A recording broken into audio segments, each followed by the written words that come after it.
হরে কৃষ্ণ। শ্রীমদ্ ভাগবত গীতা শুধু একটি ধর্মগ্রন্থ নয়, এটি সারা পৃথিবী সমস্ত মানুষ এটি পাঠ করতে পারে। শ্রীমদ্ ভাগবত গীতায় মোট 18টি অধ্যায় রয়েছে। এই 18টি অধ্যায়ের মধ্যে 700টি শ্লোক রয়েছে। এটি শুদ্ধ সংস্কৃত ভাষায় লেখা, তাই এটি পড়তে একটু কঠিন হতে পারে।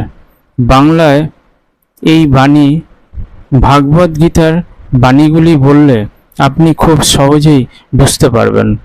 শ্রীকৃষ্ণ বলেছেন, যে ব্যক্তির মধ্যে জ্ঞানের অভাব, ঈশ্বরের প্রতি বিশ্বাস নেই, সে কখনোই সুখ ও শান্তি লাভ করতে পারে না, এমনকি সাফল্য লাভ করতেও পারে না। কে কি করছে, কিভাবে করছে, কেন করছে, এইগুলি থেকে যত দূরে থাকবেন ততই সুখে থাকবেন। একজন বিবেকবান ব্যক্তি সম্মানের দিকে তাকিয়ে থাকেন। যার প্রতি তোমার কোনো অধিকার নেই, তার প্রতি মোহ থাকা উচিত নয়। যারা অন্যের কষ্ট বোঝে, যাদের মমতা আছে, হৃদয় থেকে শুদ্ধ, তারা জন্ম মৃত্যুর চক্র থেকে মুক্ত হয়ে যায়। তাদের আর জন্ম নিতে হয় না। তোমার কর্মই তোমার পরিচয়। যেটা হবার সেটা হয়েই থাকে, যেটা হবার নয় সেটা হয় না।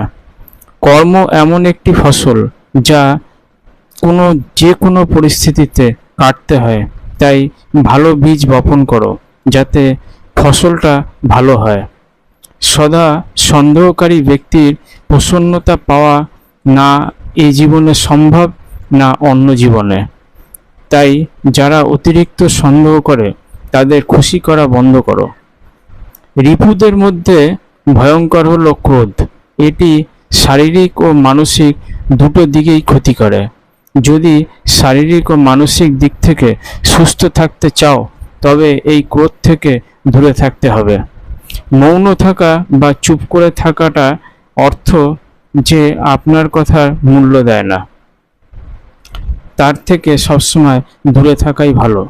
শ্রীকৃষ্ণ অর্জুনকে বলেছিলেন, যারা আমাকে ভক্তি করে না, তারা জন্মমৃত্যুর চক্রে পড়ে থেকে কষ্ট পায়, ভৌতিক জগতে বারবার আসতেই থাকে।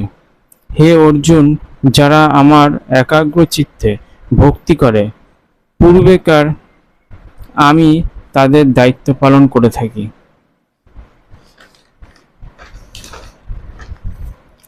হাজারটা ভালো কাজ করার পর যদি একটা খারাপ কাজ করো, তবে তোমার সেই কাজটাই ধরবে।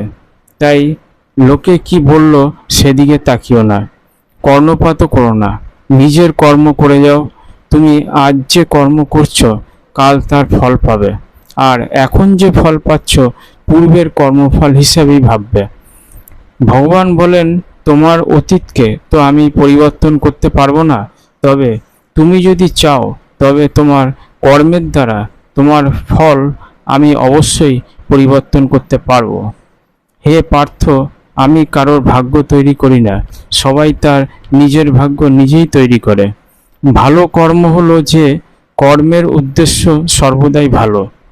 ভালো কর্ম কখনোই ব্যর্থ হয় না। আজ তুমি সাফল্য লাভ না করতে পারলে